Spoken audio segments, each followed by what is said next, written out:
सुन सुन सुन, ठीक है। आवाज बात सब सही आ रही है अभी यार? चलो कोई नहीं, शुरू करते हैं। हाँ।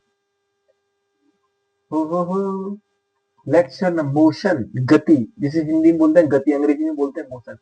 एक्चुअली जीवन में ना गति बहुत आवश्यक है, बहुत जरूरी है। एक जगह ठहर जाना सही नहीं होता, थोड़ा आगे बढ़ते रहने चाहिए। जीवन हो, लाइफ हो या कुछ भी हो, ठीक है। चलिए ज्ञान दे लिया, अब बात करते हैं फिजिक्स की भाषा में मोशन किसे कहते हैं। फिजिक्स की भाषा में मोशन को समझेंगे, गति को समझेंगे। मेरी एक रिक्वेस्ट रहेगी आपसे कि सबसे पहले आप एक हाइलाइटर और एक पेन या पेंसिल साथ में रखें। नोट्स जो है आपके पास वो साथ में रखें, क्योंकि मैंने पहले वीडियो में बताया कि कोई भी टॉपिक हो दो चीजों से मिलकर बना होता है, कंसेप्ट प्लस फैक्ट। कंसेप्ट मैं आपको ऐसे बताऊंगा कि कभी भूल नहीं पाओगे, लेकिन आपको फैक्ट जो है वो हाईलाइट करते रहना और वो याद करना है, ठीक है। साथ के साथ मैं आपको बताते चलूंगा फैक्ट कौन सा है, और कंसेप्ट को आप ध्यान से समझना है, बहुत ध्यान से समझना है, केवल ध्यान से समझना है, ठीक है। सुनना है, केवल ध्यान से सुनना है। दोनों नींद लगा लो अगर आवाज नहीं आ रही तो, ठीक है। मुझे लगता है आवाज भी बेहतर आ रही है, ठीक है। सबसे पहले समझते गति, अंग्रेजी में बोलते हैं मोशन। इसमें पहले इसकी भाषा समझते हैं। इसमें बोला किसी संदर्भ बिंदु के सापेक्ष किसी वस्तु की स्थिति में होने वाले सापेक्ष परिवर्तन को गति कहा जाता है, ठीक है। आया समझ में? नहीं आया मैं समझाता हूँ कि किसी निश्चित समय में स्थिति परिवर्तन को, पोजीशन चेंज को, change of a position in a definite time, किसी निश्चित समय में अगर माने कोई फिक्स टाइम में अगर आपकी पोजीशन बदल जाए तो इसका मतलब आपने क्या किया है? आपने गति करी। आपने क्या किया है? मोशन किया है। इसका मतलब है जैसे आप लाइब्रेरी पढ़ते हैं, तो आप लाइब्रेरी पढ़ के अपने जब घर पहुंचते हैं, तो मान लिया आप आधा घंटे में अपने घर पहुंचे, तो आधा घंटे में आपने अपनी पोजीशन चेंज कर दी, यानी किसी फिक्स टाइम में आपने क्या कर दिया? अब लाइब्रेरी से घर पहुंच गए तो क्या कर दिया आपने? फिक्स टाइम में आपने क्या कर दिया? आपने पोजीशन चेंज कर दी। पोजीशन चेंज का मतलब एक स्थान से आप दूसरे स्थान चले गए, इसका मतलब आपने क्या किया? आपने गति की है। तो यही क्या हो गई? गति। गति की समझ में आ गई? बिल्कुल देसी भाषा में समझ में आ गई गति, ठीक है। गति समझ में आ गई ना। और गति का उल्टा क्या होता है? गति का विलोम शब्द क्या होता है? विराम। विराम का मतलब अपनी जगह पे ऐसे कहे थे 10 घंटा हो 20 घंटा हो मुझे तो ही रहना।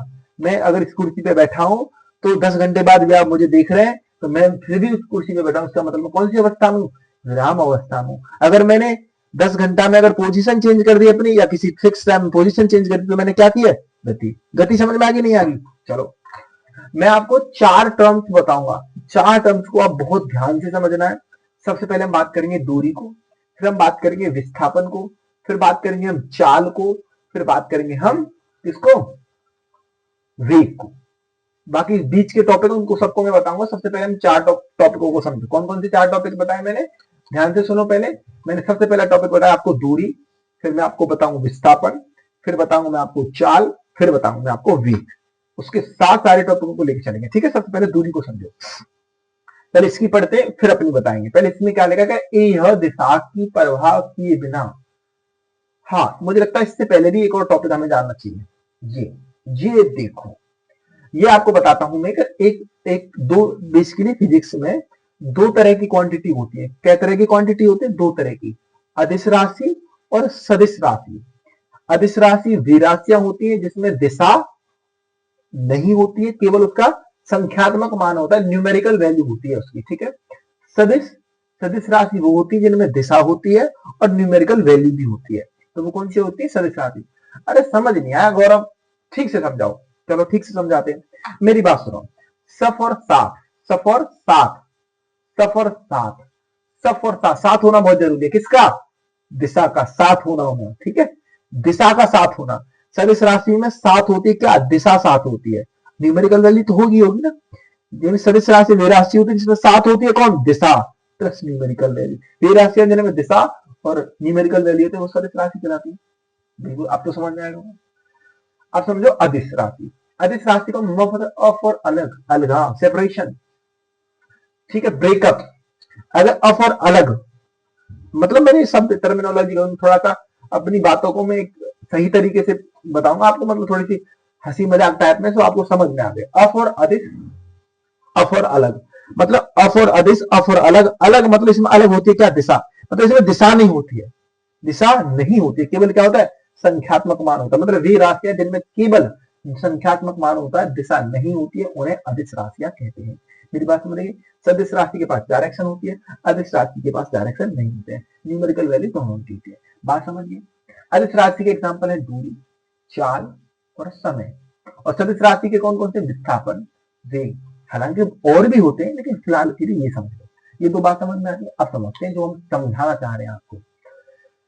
हाँ, एक्चुअली दूरी को समझते हैं, है ना। दूरी क्या है कि एक फिक्स टाइम में, एक फिक्स टाइम में, एक फिक्स टाइम में आपने एक, चलो मैं आपको कैसे बताऊं दूरी को, दूरी दूरी दूरी दूरी दूरी दूरी दूरी दूरी दूरी। हाँ, अब समझो कि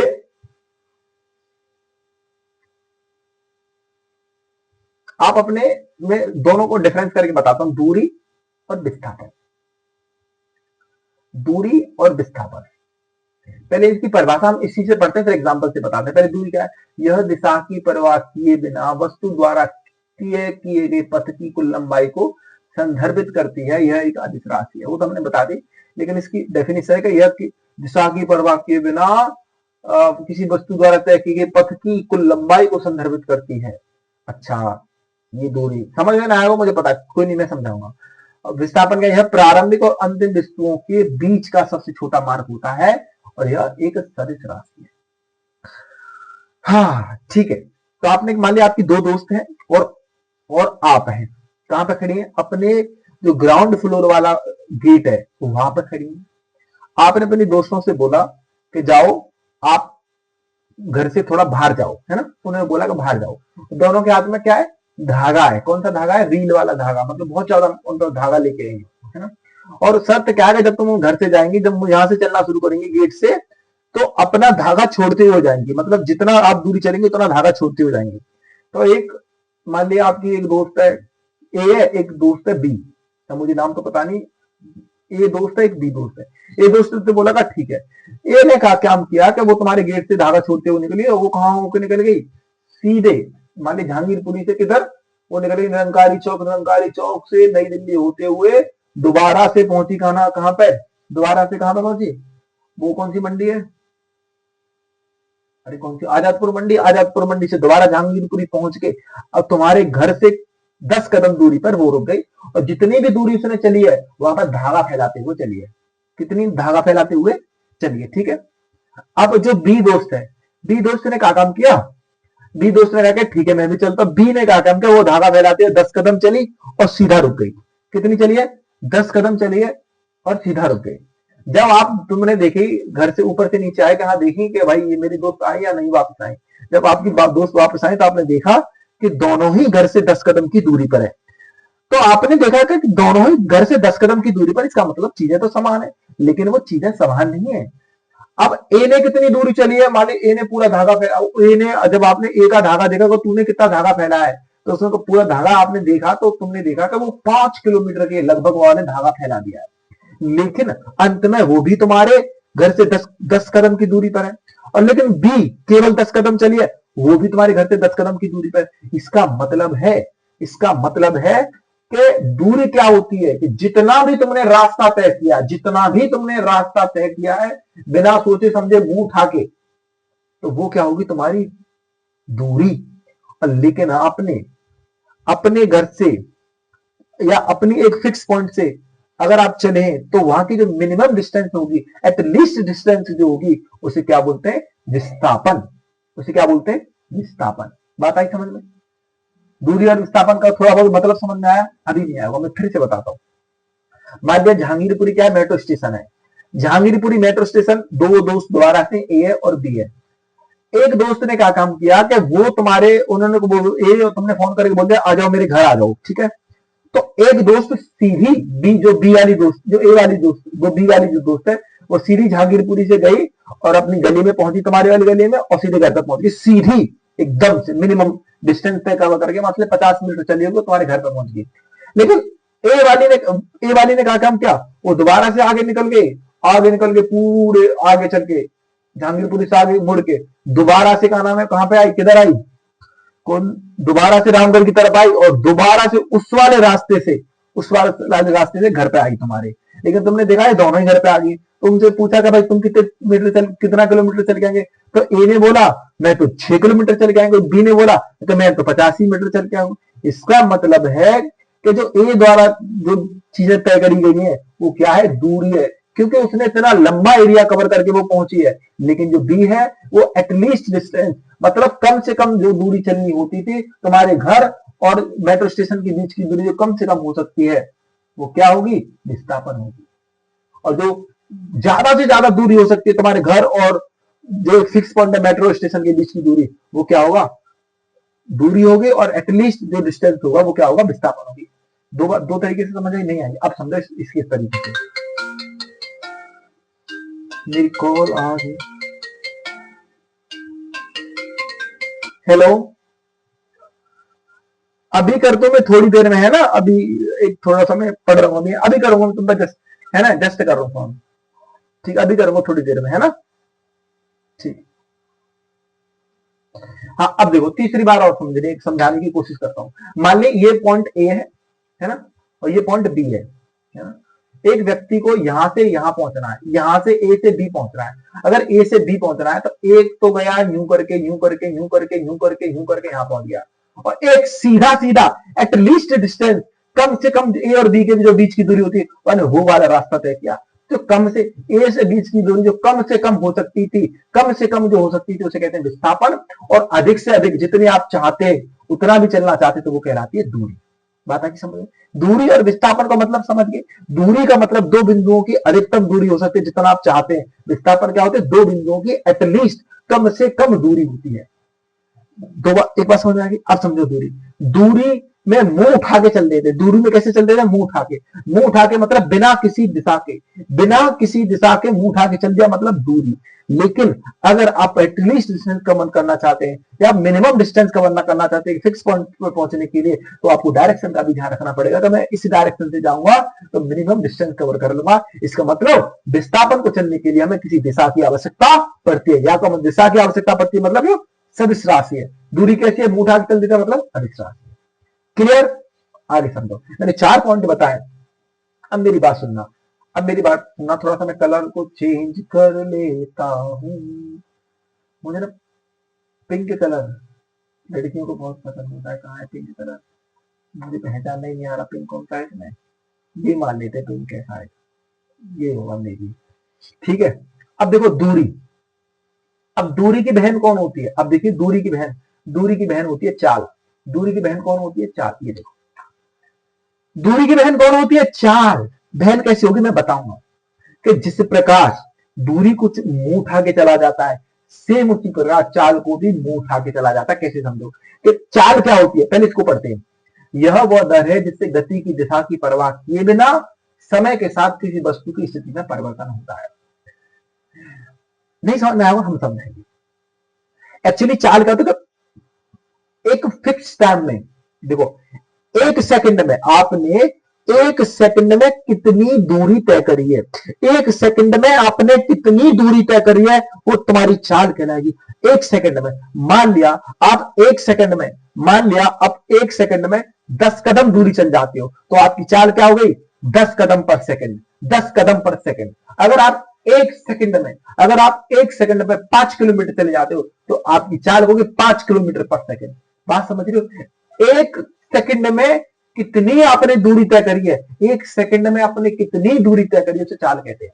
ज्यादा समझने की जरूरत है, 1 सेकंड में आपने कितनी पोजीशन चेंज कर दी, उसे आपको चाल कहेंगे। समझ में आ गई बात, बोलो समझ में नहीं आई। अब सुनो मैंने क्या बोली कि दूरी को जिस प्रकार मैंने दूरी को चाल की बहन क्यों बताया मैंने, क्योंकि दूरी को मैं मुंह उठा के चलते हैं, मुंह उठा के मतलब बिना किसी दिशा के। इसी प्रकार चाल को भी बिना किसी डायरेक्शन के मुंह उठा के चल देते हैं, इसलिए दूरी को मैंने चाल की बहन बताया। बात चाल समझ में आ गई। दूरी क्या थी, एक निश्चित दूरी क्या थी, तो दो बिंदुओं की अधिकतम जो चली गई दूरी को दूरी कहते हैं। चाल क्या है, एक सेकंड में चली गई दूरी को, 1 सेकंड में चली गई दूरी को चाल कहते हैं।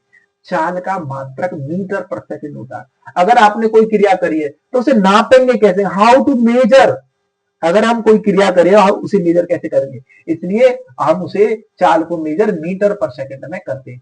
ये जो यूनिट होती है ना, एक्चुअली बहुत सारी परिभाषाएं यूनिट से मिले हैं, निकलती है। जैसे मैंने सेकंड एस की जगह एक डाल दिया है ना, तो मतलब एक सेकंड में, मीटर मतलब चार, एक सेकंड में चलेगी दूरी कौन चाल है। बात समझ में आ गई। मैं चार क्वांटिटी बताने की कोशिश करो, तीन क्वांटिटी बता दी, और चाल भी कैसी है, क्योंकि मुंह उठा के चलते हैं, क्योंकि ये दूरी की बन रही है, कैसी राशि है, अदिश राशि है। ठीक है, तो एक और चीज रह गई है, ये चार चीज कवर हो जाएंगी ना। हाँ ये वीक है ना, फिर हम पूरे को समझाएंगे, वीक समझो। अब वीक समझो, मैंने क्या बोली है, दूरी चाल की बहन है विस्थापन। विस्थापन कहा है, विस्थापन लड़का है ना, विस्थापन लड़का है, तो विस्थापन का भाई कौन है, विस्थापन का भाई वेग है। विस्थापन का भाई कौन है, विस्थापन का भाई वेग है। अब समझिए, मैंने क्या बोला था कि दो बिंदुओं की, विस्थापन के बारे में क्या बोला था मैंने, कि दो बिंदुओं की मिनिमम दूरी, दो बिंदुओं का मिनिमम जो गैप होता है, मिनिमम जो डिस्टेंस होती है, उसका क्या कहते हैं, उसे विस्थापन कहते हैं। क्योंकि विस्थापन को हम उठा के नहीं चल सकते हैं, मतलब किसी दिशा की आवश्यकता होती है, इसीलिए वेग को भी चलने के लिए हमें किसकी आवश्यकता होती है, दिशा की हो सकती है। मेरी बात सुनिए, अगर आपने दिशा को समझ लिया ना इस फिजिक्स में, मोशन में, तो आप पूरी मोशन समझिए, सिर्फ दिशा पर ध्यान दो। दिशा, दिशा कोई लड़की नहीं, दिशा मतलब डायरेक्शन। ठीक है, समझो, वेग को समझो थोड़ा सा। मैंने क्या बोला है कि विस्थापन का भाई कौन है, वेग। थोड़ा सा ये मसाला डालते रहता हूं मैं, हंसी मजाक वाला, इसलिए हंसते रहिए लेकिन पढ़ते रहिए, ठीक है ना। विस्थापन का भाई कौन है, वेग। विस्थापन का भाई कौन है, वेग है। अब देखो कैसे, मैंने मैंने अब समझो, पहले से पढ़ते हैं। वेग वह दर है जिससे कोई वस्तु एक निश्चित दिशा में अपनी स्थिति बदलती है, ठीक है ना। चाल के विपरीत वेग एक सदिश राशि है, जिसका अर्थ होता है इसके परिमाण व दिशा दोनों होते हैं। तुम्हारे ये समझ में नहीं पड़ने पड़ेगी, हम समझाएंगे। हमने क्या बोला है कि एक सेकंड में, एक सेकंड में जितना विस्थापन तय करोगे, विस्थापन मतलब दिशा के साथ दूरी तय करोगे, एक सेकंड में जितना आप विस्थापन चलोगे, एक सेकंड में आप जितना विस्थापन चलोगे, वो वेग कहलाएगा, वेग। पहला विस्थापन क्लियर होनी चाहिए आपको। विस्थापन का मतलब दिशा के साथ दो बिंदुओं की फिक्स दूरी को बोलते हैं विस्थापन। और एक सेकंड में कितना विस्थापन करोगे उसे वेग कहेंगे। बात आगे समझ में भैया। चाल को संबंध दूरी से और वेग को संबंध विस्थापन से। अगर आप विस्थापन समझ गए तो वेग भी समझ जाओगे। विस्थापन मतलब दो बिंदुओं की फिक्स पॉइंट से जो दूरी होते का नाम है डायरेक्शन के साथ, उसी प्रकार उसे विस्थापन बोलते हैं। अगर एक सेकंड में कितना विस्थापन करो वो वेग है। समझ गए, समझ गए। क्योंकि विस्थापन को हम उठा के नहीं चल सकते, उसमें डायरेक्शन की आवश्यकता होती है, इसलिए वेग को भी उठा के हम, क्योंकि मैंने विस्थापन को वेग का भाई बोला ना, उसे उठा के नहीं चल सकते तो इसे भी उठा के नहीं चलते। मतलब यह एक सदिश राशि है, इसका मतलब इसमें दिशा होती है। और इसको मेजर भी मीटर पर सेकंड में करते हैं। मेरी बात, मेरे दर्द को थोड़ा समझिए। मैंने क्या आपको बातें बताई, चारों बात बता दी, आप समझ गए होंगे। अब चलते हैं एक, अब चलेंगे एकदम एक साथ, ठीक है। मैं आपको ये बता दिया, मैंने ये सारी चीजें आपको बता दी। अब समझते हैं औसत चाल को। औसत चाल आपने बिल्कुल अच्छे से पढ़ रखी है, मैथ्स में पढ़ते हैं। औसत चाल का मतलब होता है कुल दूरी बट्टे कुल समय, कुल दूरी बट्टे कुल समय। आपने कितनी दूरी तय करी है उसका योग करो, आपने पूरा समय कितना लिया उसका योग करो, एक दूसरे से भाग दे दो, औसत चाल आएगी। समझ में? तो भाई तुमने चैप्टर पढ़ा है अर्थमेटिक का, फिर भी मैं एक बार बता देता हूँ। मान ए से बी तक आपने 40 मीटर की दूरी तय करी, कितने सेकंड में, 20 सेकंड में। फिर आपने बी से 10 मीटर की दूरी करी 10 सेकंड में। इसका मतलब आपने टोटल दूरी कितनी करी है, 10 मीटर, और 40 मीटर कितने, 50 मीटर। ये टोटल दूरी हो गई, बट्टे कितना टाइम लिया, 20 सेकंड, और 10 सेकंड 30 सेकंड, 30 सेकंड, यानी 50 बट्टे 30 कर दो, औसत चाल आ जाएगी। समझ गए? और ये तो आपको पता ही है, किलोमीटर प्रति घंटा को मीटर प्रति घंटा में बदलते हैं तो 5/18, और किलोमीटर प्रति घंटा को मीटर प्रति सेकंड में तो 18/5। आप समझ गए? ये तो आप समझते ही होंगे, ठीक है। चलो अब बात समझो गति के प्रकार, ठीक है। Kinds of motion, kinds of motion, हम गति को समझा देते हैं। देखो गति क्या है, सबसे पहले समझेंगे एक समान गति और असमान गति। देखिए गति,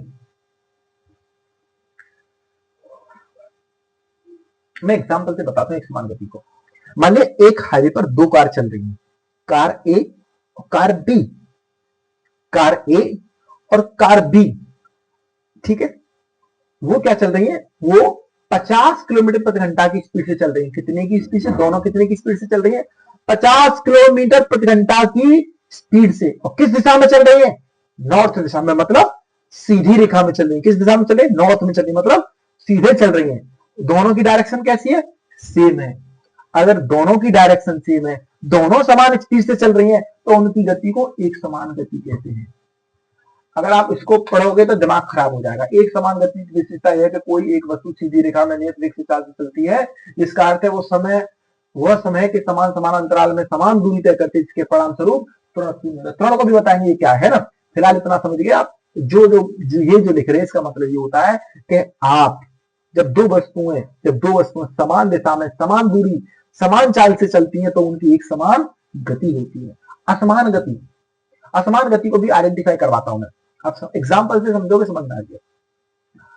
अब बात समझिए कि वो दो कार हैं, एक कार बी, एक चल रही 70 किलोमीटर प्रति घंटा की स्पीड से, एक चल रही 50 किलोमीटर प्रति घंटा की स्पीड से। दोनों एक साथ एक ही डायरेक्शन में चल रही हैं। आप दूर से देख के बता दो, क्योंकि ये इनकी गति समान नहीं है जी, मैं नहीं मानता इनकी गति समान, एक आगे चल रही है, एक पीछे चल रही है। इसका मतलब इनकी गति कैसी है, असमान गति है। सिंपल आगे समझ, यानी कि दो वस्तुओं की जब जो गति है वो अलग होगी तो असमान गति होगी। लेकिन एक और चीज हो रहा है, अब एक स्पीड से चल रही है 50 किलोमीटर घंटा की स्पीड से, दूसरी भी 50 किलोमीटर प्रति घंटा की स्पीड से चल रही है। एक चल रही है नॉर्थ में, एक चल रही है किसमें, साउथ में, मतलब दोनों कैसी चल रही है, अपोजिट डायरेक्शन में चल रही है। तो आप दूर से देखोगे यार स्पीड तो इनकी सेम है, लेकिन उल्टी चल रही है, क्योंकि हमें गति को आइडेंटिफाई करने के लिए क्वांटिटी के साथ साथ डायरेक्शन को भी देखना होता है। अगर उनकी डायरेक्शन अलग अलग है तो फिर भी वो कौन सी गति में, असमान गति में। चाहे उनकी स्पीड बेशक बराबर हो, लेकिन उनकी डायरेक्शन सेम नहीं है, तो वो कैसी गति कर रही है, असमान गति कर रही है। मेरे दर्द को समझ रहे हैं आप। एक समान गति का मतलब उनकी डायरेक्शन और उनकी जो न्यूमेरिकल वैल्यू अगर सेम है तो एक समान गति है। अगर उनकी डायरेक्शन अलग अलग हो या न्यूमेरिकल वैल्यू अलग अलग हो तो उनकी गति कैसी होगी, असमान गति होगी। अच्छा, एक केस और बनता है कि उनकी डायरेक्शन भी अलग अलग है, उनकी न्यूमेरिकल वैल्यू भी अलग अलग है। एक 50 की स्पीड से चल रही है, एक 100 की स्पीड से चल रही है, एक नॉर्थ में चल रही है, एक साउथ में चल रही है। इसका मतलब दोनों ही अलग अलग है, इसका मतलब भी असमान गति होगी। बात समझ में आ गई आप। यानी डायरेक्शन और न्यूमेरिकल वैल्यू दोनों अलग अलग है, तो समान गति सेम है तो एक समान गति। ठीक है, आप समझो। अब गति भी तीन प्रकार की होती है, लीनियर, सर्कुलर और रोटेशनल। हिंदी में रैखिक, वृत्तीय, घूर्णन। रैखिक गति क्या होती है, अगर जब आप सीधी डायरेक्शन में एक सीमा, देखो जो ट्रेन होती है ना, जो ट्रेन होती है, ट्रेन एक सीधी रेखा में गति करती है, ट्रेन एक सीधी रेखा में गति करती है, तो train, a motion of train is a linear motion. जो ट्रेन की जो मोशन होती है वो कैसी होती है, लीनियर होती है। बात आगे एक होता है सर्कुलर मोशन। आप अपने कमरे में देखोगे तो जो घड़ी लगी हुई है, घड़ी कैसी गति करती है, वो सर्कुलर मोशन करती है। मतलब एक फिक्स पॉइंट के चारों ओर घूमने को क्या बोलते हैं, वृत्तीय गति बोलते हैं। एक ऐसी गति जो एक फिक्स पॉइंट के चारों ओर होती है उसे क्या बोलते हैं, वृत्तीय गति बोलते हैं। दोनों क्लियर हो गई। घड़ी की गति को वृत्तीय गति कहते हैं। अब समझो घूर्णन गति। घूर्णन गति को समझोगे, एक फिक्स एक्सिस मान ले, एक फिक्स एक्सिस के अपने आप कोई वस्तु अपने आप को रोटेशन, अपने आप घूमे, अपने आप को घुमाए, तो वो कौन सी होती है, रोटेशनल मोशन होती है। कौन सी होती है, रोटेशनल मोशन होती है। सबसे इसका प्यारा एग्जांपल है अर्थ का। रथ एक फिक्स पॉइंट पर अपने आप को मूवमेंट कर रही है, अपने आप में घूम रही है, तो वो कौन सी है, रोटेशनल मोशन है, रोटेशनल मोशन है। एक और रोटेशनल मोशन को मैं एग्जांपल बताता हूँ। जब मूवी वगैरह में देखते होंगे, वो भी खास करके जो भोजपुरी वाली मूवी मिलेंगी आपको, वहां में बहुत ज्यादा ओवर एक्टिंग दिखाते हैं। तो मान लीजिए विलन का नाम, विलन के थप्पड़ मारता है कौन, हीरो।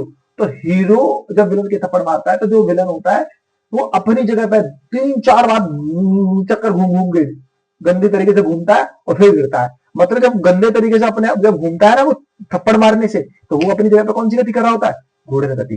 ठीक है, तीनों समझ में। असमान गति को मैंने आपको बिल्कुल अभी बता ही दिया है। असमान गति को मैंने भाई एक समान गति और समान गति, एक समान गति और समान गति बता दी ना मैंने। एक समान गति भी बता दी, समान गति भी बता दी, जो अभी बताई मैंने आपको। और रैखिक, वृत्तीय, घूर्णन ये भी बता दी मैंने आपको, है ना, सब बता दी। आप समझो एक समान गति का, एक समान गति का ग्राफ कैसा बनता है, सीधा बनता है। ये देखो, अगर 1 मिनट में आपने 10 मीटर की दूरी तय करी है, 2 मिनट में 20 मीटर की, है ना, 3 मिनट में 3 मीटर 30 मीटर की, इसका मतलब समान समय में समान दूरी तय कर रहे हो, उसका मतलब आपको ग्राफ कैसा बनेगा, सीधा। लेकिन आपने यहाँ टेढ़ा ग्राफ बनता है असमान गति में, 1 मिनट में कोई पता ही नहीं कितना दूरी, 1 मिनट में 10 सेकंड, 2 मिनट में पता नहीं कितना कर रहे हैं, इसका मतलब टेढ़ा ग्राफ बनता है असमान गति का, ठीक है। वेग मैंने आपको शुरुआत में ही बताया, ठीक है। अच्छा, अब ये जो फॉर्मूले हैं, थोड़ा सा तुम गौरव फॉर्मूले को नहीं हमें बता रहे, अब देखो स्टार्टिंग से बताते हैं, याद देखो ये जो फॉर्मूले तो आपको पता ही है, डिस्टेंस बराबर क्या होता है, स्पीड इनटू टाइम, डिस्टेंस बराबर क्या होता है, स्पीड इनटू टाइम, है ना, स्पीड बराबर क्या होता है, डिस्टेंस अपॉन टाइम। ये तो मैथ्स वाले फॉर्मूले, ये तो आपको पता ही होंगे, है ना। और ये अब कौन सा फॉर्मूला है, ये तो मैंने वेग की जो डेफिनेशन बताई मैंने कि अगर उसमें दिशा भी होगी, उसकी न्यूमेरिकल वैल्यू चाल भी, उसे वेग कहते हैं।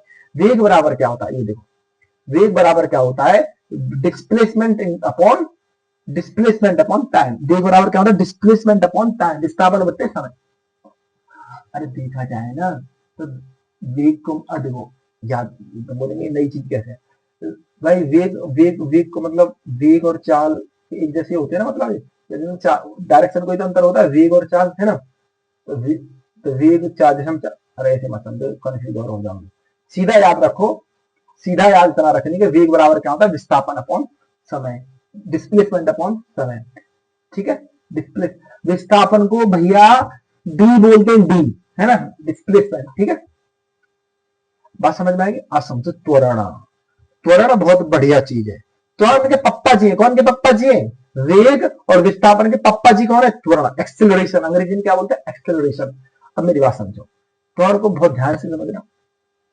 आपने बाइक देखी, बाइक के राइट हाथ पर जो एक्सीलेटर होता है ना, एक्सीलेटर, उसी एक्सीलेटर मतलब जब उसे हम आगे आगे करते तो बाइक बहुत तेज चलने लगती है, स्लो करते तो बाइक स्लो हो जाती है। तो उसी से बना है एक्सेलरेट होना। एक्सेलरेट मतलब बढ़ता घटता रहना। एक्सेलरेट का अंग्रेजी में भी ओके पढ़ते हैं, एक्सेलरेट का मतलब होता है बढ़ता घटता रहना, ठीक है। अब मैं बताऊंगा, बात समझ में आएगी। अब समझो कि एक निश्चित समय में, एक फिक्स टाइम में, एक सेकंड में कितने वेग परिवर्तन हो रहा है, ध्यान से सुनना, एक सेकंड में कितना वेग परिवर्तन हो रहा है उसे बोलते हैं हम त्वरण। पहले इसकी परिभाषा सुनो, समझोगे, फिर मैं अपनी मुंह से बताऊंगा। समय के साथ वेग परिवर्तन की दर को त्वरण के रूप में परिभाषित किया जाता है। ये मूल रूप से यह बताता है कि किसी वस्तु की चाल दिशा कितनी तेजी से बदल रही है, ठीक है। ये बात समझ में, हम नहीं समझो, अब दर समझोगे तो समझ में आएगा। एक सेकंड में वेग परिवर्तन कितना हो रहा है, एक सेकंड में कितना वेग परिवर्तन हो रहा है उसे त्वरण कहते हैं। अच्छा, वेग परिवर्तन का मतलब क्या है भैया, वेग परिवर्तन का मतलब होता है, वेग परिवर्तन की तीन चीज बताई, आप दो चीज बताई आपने, उसकी न्यूमेरिकल वैल्यू और उसकी डायरेक्शन। अगर इनमें से एक भी चेंज भाई तो त्वरण है, अगर इनमें से एक भी चेंज भाई तो त्वरण पैदा हो गया, त्वरण पैदा हो गया। कैसे, तुमने मुझसे बोला मैं तुम्हारे घर से जहांगीरपुरी से अपने कालका जी की तरफ जा रहा हूं, किससे जा रहा हूं, मान ली मैं कार से जा रहा हूं, ठीक है, ठीक है। तो तुमने बोला मुझसे कि गौरव तुम कालका जी चाहे कैसे भी जाओ, चाहे उड़ के जाओ, चाहे कैसे भी जाओ, सीधी रेखा में जाना, आपको कैसे जाना है, सीधी डायरेक्शन में जाना है, और 100 किलोमीटर प्रति घंटा की स्पीड से कम ना हो जाए, नहीं तो हाथ पर तोड़ दे जाएंगे। मैंने कहा ठीक है बाबूजी, माननी पड़ेगी। मैंने बात मान ली कि मैंने कोई ऐसी युक्ति निकाली कि मैं मान ली उड़ के जा रहा हूं और सीधी डायरेक्शन में जा रहा हूं और 100 किलोमीटर प्रति घंटा की रफ्तार से जा रहा हूं और सीधा अपने कालका जी पहुंच गया। तो इसका मतलब है मैंने सीधी डायरेक्शन में गया और ना तो मैंने वेग में कमती बढ़ती किया, इसका मतलब वहां पर त्वरण तो हुआ ही नहीं, त्वरण हुआ ही नहीं, पहला केस। दूसरा केस समझो, तुमने बोला कि गौरव, तुमने बोला कि गौरव जाओ जाओ, ठीक, लेकिन तुम सीधी रेखा में जाना, जाना सीधी रेखा में, पर स्पीड तुम अपने हिसाब से मैनेज कर लेना। मैंने कहा ठीक है। मैंने फिर वो उड़ के जा रहा हूं, लेकिन कभी मैं कैसे कर रहा हूं, लेकिन तुमने बताया मुझे कि गौरव जाना तो 100 किलोमीटर, अपनी मर्जी से नहीं, उन्होंने जाना 100 किलोमीटर से, ठीक है, लेकिन क्या काम करा मैंने कि मैं सीधी डायरेक्शन में तो जा रहा हूं, और मैंने तुम्हारी दूसरी वाली बात नहीं मानी। तो कभी मैं 110 कर लेता हूं, कभी मैं 90 कर लेता हूं अपनी स्पीड को, कभी 120 कर लेता हूं स्पीड को। कभी स्पीड को क्या कर लेता हूं मैं, आपने बोला 100 की, लेकिन मैं कभी 110 करता हूं, कभी 120 करता हूं, एक कभी 90 कर लेता हूं। इसका मतलब आपने बोला 100 की है, लेकिन कर लिया मैंने 120। इसका मतलब क्या कर लिया, 20 का मैंने क्या कर लिया, एक्सेलरेशन कर लिया। 20 का क्या कर लिया मैंने, एक्सेलरेशन कर लिया। अगर मैं 90 का कर लिया मतलब 10 का एक्सेलरेशन कर लिया, कम कर लिया। बात आ रही समझ में, यानी वेग परिवर्तन तो कर रहा हूं मैं, वेग परिवर्तन को ही एक्सेलरेशन कहते हैं। इसको समझो, जियो उसको, नहीं समझ पाओगे नहीं तो। अगर मैंने अपनी जो वेग में परिवर्तन कर दिया, उसकी जो कानून चाल दे रखी थी वो मैंने अगर बदल दी, तो वहां पर त्वरण पैदा हो गया। तुमने देखा मैंने गौरव, जब तुमने बोला मुझसे 100 की पे पहुंचना, लेकिन जब वहां पे आप कालका जी वाल खड़े मिले तो मेरी गाड़ी थी 120। कि गौरव मैंने तो तुमसे 100 की बोली, तुमने 120 के चले कि सॉरी, कि मैं 20 का मुझसे क्या हो गया, एक्सेलरेशन हो गया। कि चलो अगली बार देखते हैं। अगली बार तुमने बोल दिया कि गौरव जाओ अपनी मर्जी से, पर 100 की स्पीड से जाना, लेकिन और रोड से ही जाना। मैंने कहा ठीक है। अब मैंने क्या काम किया कि मैं 100 की स्पीड से जा रहा हूं, मैंने अपनी स्पीड बिल्कुल चेंज नहीं करी। लेकिन भाई अब रोड से जाऊंगा तो कितने सारे मोड़ पड़ते हैं कालका जी जाने के लिए। इसका मतलब जब मैं वहां पहुंचा तो आपने बोला क्या गौरव एक्सेलरेशन हुआ, कि मैंने बोला हाँ। क्यों, क्योंकि मैंने स्पीड तो वही रखी, पर मैं घुमाते हुए गाड़ी को आया, मतलब कभी इधर लेफ्ट, कभी राइट, कभी लेफ्ट, कभी राइट। इसका मतलब है मैंने अपनी वहां पर डायरेक्शन चेंज करी है। डायरेक्शन चेंज करी है मतलब डायरेक्शन चेंज होने से भी त्वरण पैदा होता है। तो फिर भी मैंने माने डायरेक्शन के रूप में त्वरण पैदा हुआ है यहाँ पे। बात ऐसा है। वेग परिवर्तन का मतलब है या तो तुम न्यूमेरिकल वैल्यू बदलो या फिर उसकी डायरेक्शन बदलो। तो जो चीज बदलती है उसे क्या बोलते हैं, त्वरण कहते हैं। समझ में आया, त्वरण नहीं आया। अब हमारे गुरु जी जिनने भी जो एग्जाम्पल दिए ना, जो मैंने आपको बताई है वही एग्जाम्पल है। देखो ये क्या है कि पहले स्लो स्लो भगरो, स्लो स्लो भगरो। ये देखो स्लो स्लो भगरो, स्पीड है वो। तो बोल रहा है मैं त्वरित हो गया हूं, मैं एक्सेलरेट हो गया हूं, क्योंकि मैंने अपनी गति बढ़ा दी है। ये पहले स्पीड स्पीड बढ़ रही थी लड़की, देखो कितने बाल उड़ रहे हैं इसके, फिर स्लो हो गई, फिर स्लो हो गई, फिर स्लो हो गई। तो ये बोले मैं भी एक्सेलरेट हो गया क्योंकि मैं अपनी गति धीमी कर ली। अगर आप गति बढ़ाओगे तो एक्सेलरेशन पैदा हुआ, अगर आप गति घटाओगे तब भी एक्सेलरेशन पैदा होगा। एक बोले मैं तो अपनी स्पीड से सेम चल रही हूँ, लेकिन मैं घूम रही हूँ, मैं अपनी डायरेक्शन चेंज कर रही हूँ, तो मैं भी एक्सेलरेट हो गई हूँ। तीनों बात समझ में आ रही। यानी वेग परिवर्तन की दर को क्या कहते हैं, वेग, एक सेकंड में कितना वेग परिवर्तन होता है त्वरण कहते हैं। एक सेकंड में वेग परिवर्तन का मतलब एक सेकंड में कितनी न्यूमेरिकल वैल्यू या कितनी डायरेक्शन चेंज हो रही है, उसे त्वरण कहते हैं। त्वरण समझ में आ गया। त्वरण का मात्रक, त्वरण अगर हम मेजर करेंगे तो उसे मीटर पर सेकंड में मेजर करते हैं, मीटर पर सेकंड में मेजर करते हैं। बात है समझ, ठीक है। दूरी समय ग्राफ को बताइए मैंने कि ये अगर ये समय है दूरी है, तो अगर ये क्या सा होता है, सीधा होता है। एस बराबर होता है स्पीड बराबर होता है डिस्टेंस अपॉन टाइम, ये तो पता ही आपको। अब समझो यह हमें क्या बताते हैं। सबसे पहले इसको ही पढ़ लेते हैं। ग्राफ का ढलान वस्तु की चाल बताता है। स्थिर ढलान वाली एक सीधी रेखा का अर्थ है जो वस्तु स्थिर चाल से चल रही है। एक एक वक्र रेखा यह बताती है कि चाल बदल रही है, इसके कारण त्वरण या मंदन पैदा हो रहा है। देखो इसको एक टर्मिनोलॉजी आई है, ये मंदन। मंदन को पहले मैं बता देता हूँ, तुम्हें आगे दिक्कत करेगा। मंदन समझो, अंग्रेजी में बोलता है रिटार्डेशन। अंग्रेजी में क्या बोलता है, रिटार्डेशन। वही एग्जांपल पे चलन दो। तुमने बोला कि गौरव कहाँ पे जाना, कालकाजी जाना, मैं ठीक है। डायरेक्शन अपनी मर्जी से करते रहना, ठीक है।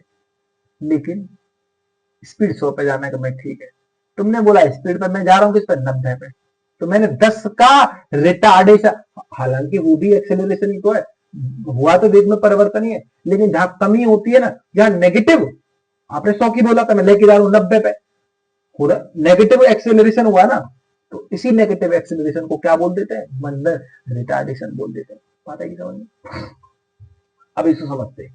अब ये देखो, अगर ये देखो सीधी रेखा में कार है, सीधी रेखा में कार है, सीधी रेखा में अगर ये यहाँ से पीछे जाएगी, पीछे जाएगी, तो इसकी स्पीड बढ़ेगी भाई। पहले धीमे धीमे धीमे फिर स्पीड बढ़ेगी, स्पीड बढ़ेगी, इसका मतलब स्पीड बढ़ रही है, इसका मतलब इसमें त्वरण पैदा हो रहा है। लेकिन किसकी वजह से हो रहा है, न्यूमेरिकल वैल्यू से हो रहा है, डायरेक्शन इसकी सेम है। अब इसको देखो, अब इसको देखेंगे, यहां से देखेंगे इस वाले में, ये सेम गति से चल रही है। कैसी चल रही है, ये सेम गति से चल रही है। लेकिन यहाँ पे गई फिर यूं मुड़ गई, यूं मुड़ गई, लेकिन इसमें भी एक्सेलरेशन पैदा हुआ। किस वजह से हुआ? इसकी स्पीड तो सेम है लेकिन इसकी डायरेक्शन बदल रही है, तो इसका ये भी एक्सेलरेट हुई है। अब इसको देखो, देखो इसकी यहाँ स्पीड बढ़ी, फिर बढ़ गई, घट गई, फिर घट गई, फिर बढ़ गई, और दिशा भी बदल रही है, ऊपर नीचे ऊपर नीचे। इसमें दोनों तरह से एक्सेलरेशन हुआ, इसमें दोनों तरह से एक्सेलरेशन हुआ है, दिशा की वजह से भी, न्यूमेरिकल वैल्यू की वजह से। बात आ गई समझ में? विस्थापन समय ग्राफ, ये ग्राफ सिंपल से होते हैं, ज्यादा पेपर में आते भी नहीं, इन पर ज्यादा ध्यान नहीं देना। अभी समझो, सुन सुन सुन बरसात की धुन। देखो एक्चुअली जो गति होती है ना, गति के 3 फॉर्मूले होते हैं, 3 फॉर्मूले होते हैं, ये बनाए थे, आपको सीधे सीधे याद कर लेना, मैं थोड़ा बताता हूँ ये क्या क्या है। v का मतलब होता है, सुनो, कि तुमने बोली गौरव मेरे आगे गाड़ी चालू कर, और कल का जीजा मैंने गाड़ी 100 की स्पीड पर कर रखी है, मैं ले गया, 100 की स्पीड पे चालू करी, मैं ले गया, है ना, और वहां पे घर वाले ने देखिए, और गौरव तेरी गाड़ी चला रहा है, मेरी गाड़ी कितनी थी वहां पे 150, तो नहीं, मेरा अंतिम वेग कितना है 150, स्टार्टिंग में वेग कितना हो 100, तो v मतलब अंतिम वेग, u मतलब स्टार्टिंग वेग, a मतलब एक्सेलरेशन, कितना एक्सेलरेशन क्या है, तुमने रास्ते में कितनी गाड़ी कम बढ़ती करी है, कितनी दिशा बदली है, ये बोलते हैं। t मतलब तुम्हें आने में कितना टाइम लगा, कितनी टाइम होगा, समय आगे समय। s क्या होता है, s दूरी होती है कि आपने कितनी दूरी तय करी है, ठीक है, ठीक है। u मतलब, u का क्या होता है, u प्रारंभिक वेग, t time 1/2 a acceleration t time, v square minus u square, u वही है v square u by v अंतिम वेग, u प्रारंभिक वेग, 2 है एक फॉर्मूला वाला, ए एक्सेलरेशन, s क्या है, s को भैया स्पीड मत समझिए गलती से, s का मतलब दूरी, s का मतलब क्या है, दूरी, ठीक है, ठीक है। अब समझो, एक बात बताऊं आपको, देखो ये वाली बात तो मैंने बता दी है, नेगेटिव त्वरण को मंदन कहते हैं, ये बात तो बता दी है ना, लेकिन इसको समझो कि जब कोई वस्तु विराम अवस्था में, तुमने बोला गौरव काल का जीजा, मैं ठीक है जा रहा हूं, लेकिन जब मैंने आपसे बोला था, जब आपने मुझसे बोला था गौरव जा, लेकिन जब तो मेरी गाड़ी रुकी हुई थी, जब गाड़ी रुकी हुई थी स्टार्टिंग में जो आरंभिक वेग होता है वो 0 होता है, 0, जब गाड़ी जब रुकी, जब आपने मुझसे बोली जब तो गाड़ी रुकी हुई है, गाड़ी चलाऊंगा तभी तो इसकी स्पीड बढ़ेगी। तो जब कोई वस्तु विराम अवस्था में होती है, जब वस्तु रुकी होती है, तो उसका प्रारंभिक कितना होता है, 0 होता है। जब आप सवाल करोगे, उसमें सवाल दे रखे होंगे, इनकी वैल्यू दे रखी होगी, ये डालना, डायरेक्ट सॉल्व करना, ठीक है। अब ये समझो गुरुत्वाकर्षण के अधीन गति, गुरुत्वाकर्षण के अधीन गति, सबसे पहले मैं आपको जब कभी आएगा गुरुत्वाकर्षण, तो मैं इसे अच्छे से पढ़ाऊंगा गुरुत्वाकर्षण, मजा आएगा। फिलहाल मैं थोड़ा सा बताता हूँ गुरुत्वाकर्षण के बारे में, थोड़ा सा पानी पी, समझो गुरुत्वाकर्षण के बारे में। देखो दुनिया की हर चीज, पहले गुरुत्वाकर्षण का मतलब समझो, अंग्रेजी में बोलते हैं ग्रेविटेशन, और एक और शब्द बोल सकता है अट्रैक्शन। अट्रैक्शन का मतलब एक दूसरे की ओर खिंचना, तेरी ओर खिंचा जा रहा हूं, ऐसे बोलते हैं गाना है, कहने सुनो। तो हर वस्तु में, दुनिया की हर वस्तु, एक वस्तु, ये फिजिक्स कहती है कि दुनिया की हर वस्तु एक दूसरे को अपनी ओर क्या कर रही है, आकर्षित कर रही है। आकर्षित का मतलब वो वाला आकर्षण नहीं है, इसके मोहब्बत वाला आकर्षित का मतलब है खींचना, खींचना, खींचना। एक बल लग रहा है जो हमें एक दूसरे की ओर खींचते हैं, तो हमें तो कभी नहीं लगा क्योंकि, लेकिन वो जो बल लगता है ना, जो बल लगता है वो किस पे डिपेंड करता है, वो हीट पे डिपेंड करता है, क्योंकि हमारा वजन उतना नहीं है। जिस वस्तु का वजन ज्यादा होगा वो जितनी ज्यादा पावर से अपनी ओर खींचेगी, ठीक है। हमारे बीच में और मेरे लैपटॉप के बीच में भी गुरुत्वाकर्षण बल लग रहा है, लैपटॉप मुझे खींच रहा है और मैं लैपटॉप को खींच रहा हूं, पर ये दिखाई क्यों नहीं दे रहा, क्योंकि हमारा वजन उतना नहीं है जितना गुरु, एक्चुअली 2 गुणा 10 की पावर -11, 2 गुणा 10 की पावर 11 अगर वजन आपको होगा तब आपको महसूस होगा कि हाँ गुरुत्वाकर्षण लग रहा है, मतलब हमारा वेट उतना नहीं है जिसलिए हमें लग रहा नहीं कि हमारे बीच में गुरुत्वाकर्षण है, ठीक है। मतलब दुनिया की हर वो चीज एक दूसरे की ओर आप खींचती है, तो उनके बीच में क्या होता है, गुरुत्वाकर्षण बल होता है। लेकिन लोग क्या बोलते हैं, पृथ्वी के बीच में गुरुत्वाकर्षण, अरे भैया दुनिया की हर चीज में गुरुत्वाकर्षण है, उनमें तो एक एग्जाम्पल हम और पृथ्वी है। पृथ्वी अपनी ओर क्यों खींच रहे थे, तो हमारा जो वजन है वो नगण्य है, बहुत नेक है, बहुत कम है, लेकिन पृथ्वी का वजन कितना है, बहुत वजन है, इसलिए पृथ्वी हमें अपनी ओर खींच लेती है, अपनी ओर खींच लेती है। मान लिया आपने अपने सेकंड फ्लोर से कोई बॉल फेंकी तो वो धरती की ओर जाएगी, क्यों जाएगी, कि बॉल और पृथ्वी के बीच में बॉल का वजन कम है, बॉल अपनी ओर पृथ्वी ना खींचेगा तो उतना वजन ना है, पृथ्वी में वजन ज्यादा है तो वो जितना जिसका वजन ज्यादा होगा वो उतनी ओर अपनी ओर खींचती है, तो पृथ्वी उसे नीचे की ओर खींच लेती है। ठीक है, थोड़ा इसको पढ़ते हैं फिर बताते हैं। गुरुत्वाकर्षण समझ में आएगा हल्का सा। गुरुत्वाकर्षण के अधीन गति किसी वस्तु की उस गति को संदर्भित करती है जो पूरी तरह से गुरुत्वाकर्षण के बल से प्रभावित होती है। गुरुत्वाकर्षण मैंने बल बता दिया है। फिलहाल आप इतना मानो पृथ्वी और वस्तुओं के बीच जो बल लगता है उसे गुरुत्वाकर्षण बल कहते हैं, इतना समझ लो, ज्यादा नहीं समझो। पृथ्वी और वस्तुओं के बीच जो लगने वाले बल को गुरुत्वाकर्षण बल कहते हैं। फिलहाल इतना समझ लो, इससे काम चल जाएगा। ये क्या लगभग 9.8, ये ग्रेविटेशनल एक्सेलरेशन।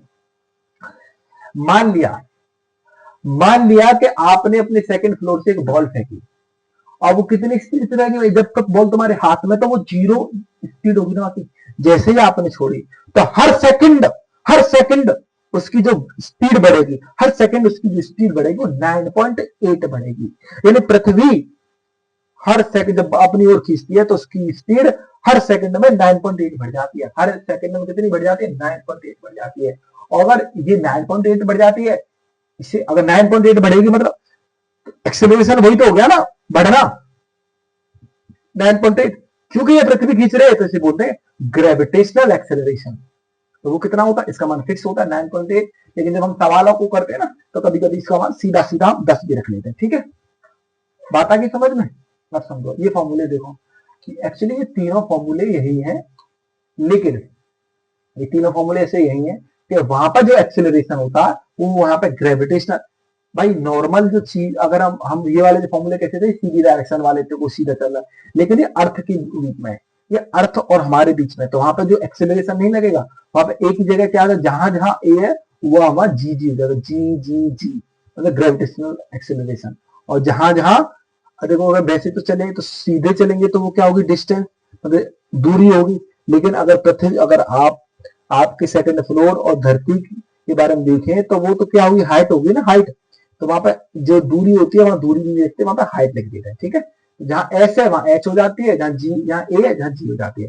अच्छा ये बात समझ, अब ये समझो, अगर हम अगर सेकंड, तुम्हारे सेकंड फ्लोर से धरती पे कोई बॉल फेंकेंगे तो वो तो सीधी नीचे जाएगी ना, लेकिन आप धरती से मतलब रोड से अगर बॉल को अगर ऊपर फेंकेंगे तो ये तो नेगेटिव हो गया ना, उल्टी डायरेक्शन में चल रहा है, इसका मतलब जी यहाँ कैसा हो जाता है, नेगेटिव हो जाता है।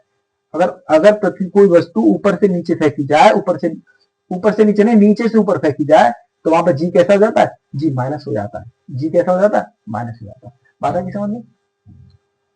ठीक है, अब ये लास्ट पॉइंट बच रहा है मेरे हिसाब से। हाँ क्या है ये, एक समान वृत्ति गति, एक समान वृत्ति गति। सबसे पहले पता है, वृत्ताकार पथ पर एक समान चाल से चलने वाले पिंडों की गति एक समान वृत्ति गति होती है। वृत्ताकार पथ पर एक समान चाल से चलने वाले पिंडों की गति,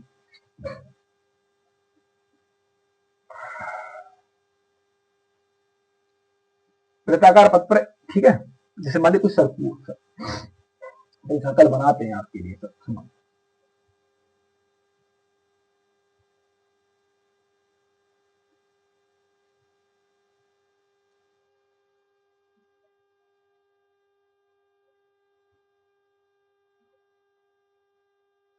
अब ये देखो, हमारे ये है, हम यहाँ पे यहाँ पे यहाँ पे यहाँ पे ऐसे करके चल रहे हैं ना, यानी जैसे घड़ी है, घड़ी एक नेट स्पीड से एक पॉइंट के चारों एक समान गति से घूमती है।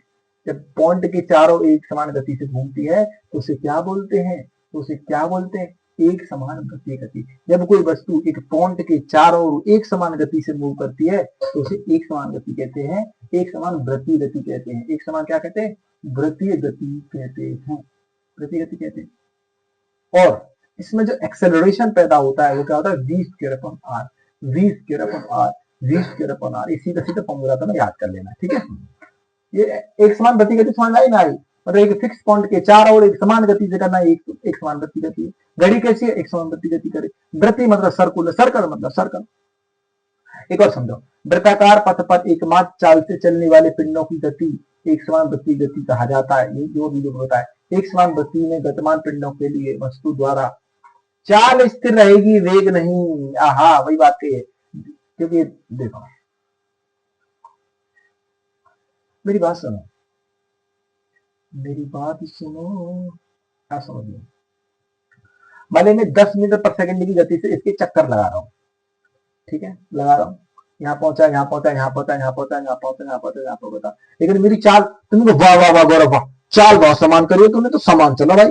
मैंने एक पॉइंट, ये एक पॉइंट पकड़ा, यहाँ पे मैंने बैग घुमा दी पूरे चारों, 10 किलोमीटर प्रति घंटा की स्पीड, वाह गौरव तू सही चला यार, 10 किलोमीटर, चाल तो तेरी समान रही है। तो एक बोलेगा क्या इसका वेग समान रहा है? नहीं नहीं नहीं नहीं नहीं, इसका वेग समान नहीं रहा है, क्योंकि मैंने हर पॉइंट पे अपनी डायरेक्शन बदल रहा हूँ, हर पॉइंट पे अपनी डायरेक्शन बदल रहा हूँ, हर पॉइंट पे अपनी डायरेक्शन बदल रहा हूँ, हर पॉइंट पे अपनी डायरेक्शन बोल रही है। तो एक बोलेगा कि हाँ इसकी स्पीड तो सेम रही है, परंतु इसका जो वेलोसिटी है, इसकी जो चाल तो समान रही है, इसका जो वेग है, वेलोसिटी है, वो इसकी सेम नहीं है, क्योंकि वेग depends on numerical value as well as direction. अगर डायरेक्शन भी मेरी सेम होती, न्यूमेरिकल वैल्यू भी सेम होती, तो वहां पर वेग भी समान होता। चाल केवल निर्भर करती है न्यूमेरिकल वैल्यू पे, और वेग किस पर करता है? Numerical value plus direction. तो यहाँ पर चाल समान है मेरी, लेकिन वेग समान नहीं है। बात समझ? तो वेग समान नहीं है तो यहाँ पर त्वरण भी होगा, मतलब यहाँ पर त्वरण भी निकलेगा, क्योंकि वेग में परिवर्तन होगा तभी तो त्वरण निकलता है। और कितना त्वरण निकलता है? वो इतना निकलता है। ए फॉर एक्सेलरेशन मतलब त्वरण, सी फॉर सर्कुलर, वो कितना? 20 के अपॉन आर। क्वेश्चन आते सीधे सीधे से, ठीक है। इसे हिंदी में बोलता है अभिकेंद्र त्वरण। क्या बोलता है? अभिकेंद्र त्वरण। बाकी जो अभिकेंद्र बल है, या बल वाले चैप्टर में छोड़ ढंग से देखा, ठीक है। यार हुआ ऐसा था कि ये वीडियो मैंने दोबारा रिकॉर्ड कर लिया, जब मैं दिन में इसे बना रहा था तो पता नहीं कौन सी विंडो स्टार्ट हो गई, और उसमें ये पूरा चला ही नहीं, पूरा दिमाग खराब हो गया था। लेकिन दोबारा से बनाइए, कोई नहीं, मुझे लगता है उम्मीद है समझ में आया होगा।